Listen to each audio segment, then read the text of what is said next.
사도행전 속으로 다시 걷는다. 23번째입니다. 우리 모두는 지금 공사 중이다. 사도행전 9장 10절에서 22절 말씀을 가지고 함께 묵상을 나눕니다. 매일 주님과 함께 살기 2023년 7월 10일 아침이죠. 양승호 목사의 공의목회 유튜브에 늘 올려놓고 있습니다. 함께 찾아와 주시면 고맙겠습니다. 바울은 실명한 상태에서 금식 기도를 하고 있었죠. 근데 놀랍게도 그 순간에 사울에게 나타났던 예수님이 아나니에게 나타나 바울을 도우라고 말씀하시죠. 놀랍게도 사울은 기도하고 아나니는 그 순간에 예수님을 만나는 이중 환상이 이 둘에게 일어난 겁니다. 왜 아나니일까요? 아나니아는 스데반이 죽을 때 예루살렘에 없었지요. 아마도 그는 초대교회 처음 성령이 임했을 때 그 성령 충만함을 경험하고 다메섹으로 가서 교회를 세우고 섬기고 있었던 제자로 저는 추론하고 있습니다. 아나니아는 예루살렘 교회를 박해하는 사울의 이야기를 들었지요. 이런 교회의 박해자를 도우라는 주님의 명령, 아나니아로서는 그리 내키는 일이 아니었을 겁니다. 사울의 행적을 소문으로 들었던 아나니아의 마음은 아마 기분 나쁠 수도 있고요. 두려움이 찾아왔을 수도 있을 겁니다. 그런데 이런 깨달음이 왔습니다. 아나니아는 사울에 대해서 나쁜 소문만을 들은 것이지 초대교회가 박해가 있을 때 그 박해를 몸소 겪지 않았기 때문에 그나마 사울에 대해서 적대감을 박해를 받은 당사자들보다 덜했을 겁니다. 이런 아나니였기 때문에 나쁜 이미지, 나쁜 소문의 당사자인 사울을 도울 사람으로 하나님께서 적합하게 그를 택하신 것 같습니다. 이런 아나니였기에 소문으로 들었던 사울에 대해 느꼈던 두려움과 반감보다 예수님이 그에게 명령하신 말씀에 그는 순종했던 말씀을 더욱 소중히 여기는 인물이었죠. 사울의 소문은 초대교우들에게는 치명적인 부정적인 이미지였습니다. 그를 변호하는 것은 초대교우들로부터 비난을 받을 수 있는 상황이었지요.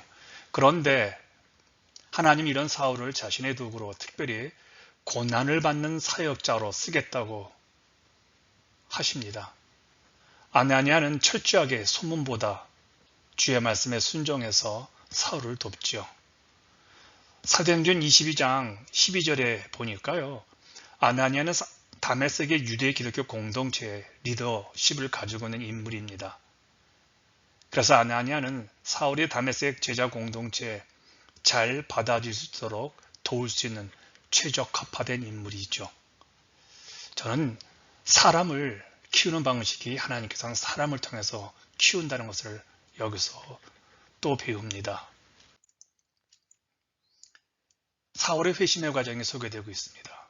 먼저 사울의 눈에서 비늘이 벗겨지죠. 그리고 침례를 받죠. 그리고 음식을 먹고 체력을 회복합니다. 자, 사울의 눈에서 비늘이 벗겨졌습니다. 이게 꼭 필요한 과정일까요?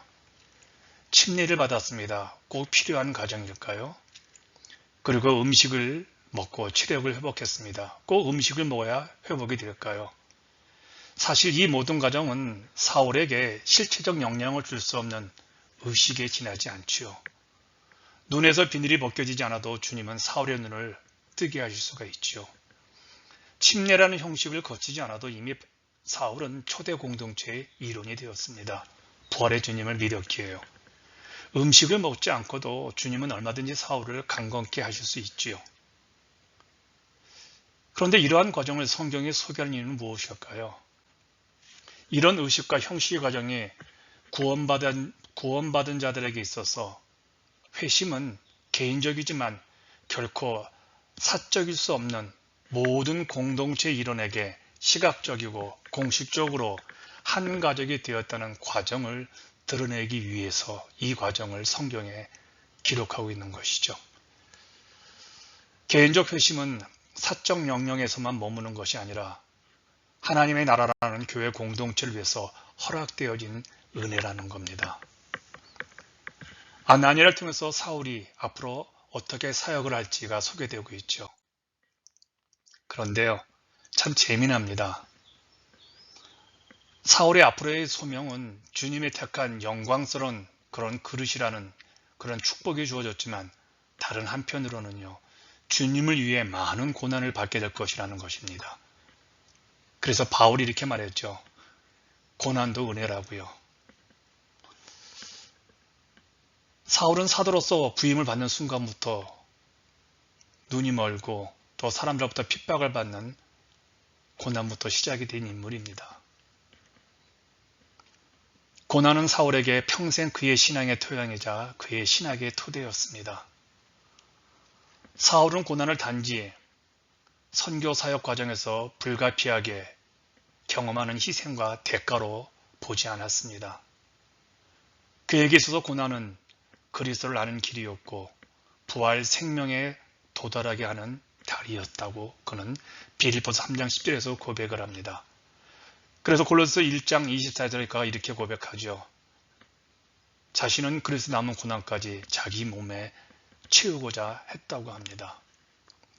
한마디로 사울에게서도 고난은 그의 신앙의 가장 중요한 덕목 중에 하나라고 봅니다. 우리도 고난을 좀 은혜의 수준에서 받아들여야 할 것 같습니다. 사울이 변화되는 과정에는 아나니아의 역할이 컸지요. 소문이 나쁜 누군가를 진정으로 돕는 것은요, 참 어렵습니다. 근데 그게 기회예요.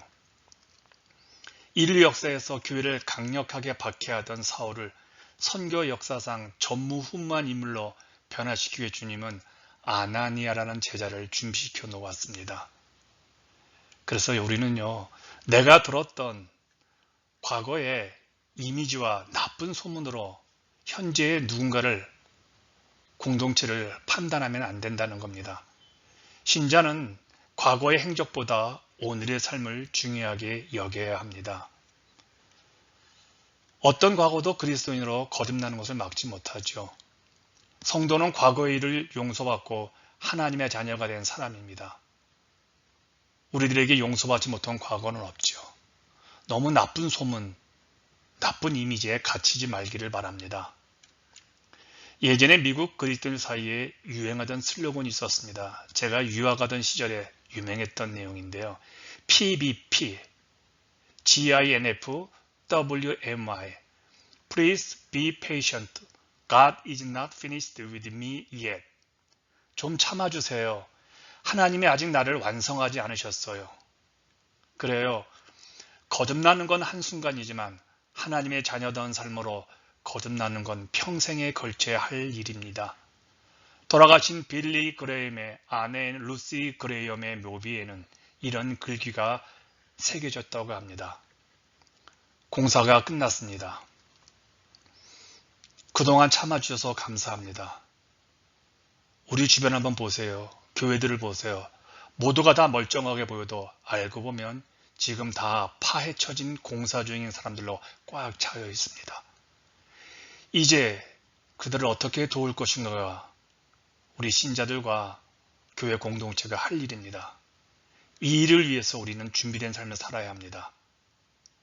하나님이 변화시킨 사람은 세상을 이기는 사람이지만 악한 소문과 이미지를 극복하고 도움의 손길을 베푸는 그런 사람들입니다. 오늘도 공사 중이지만 공사 완성을 향해서 달려가는 여러분을 응원하겠습니다.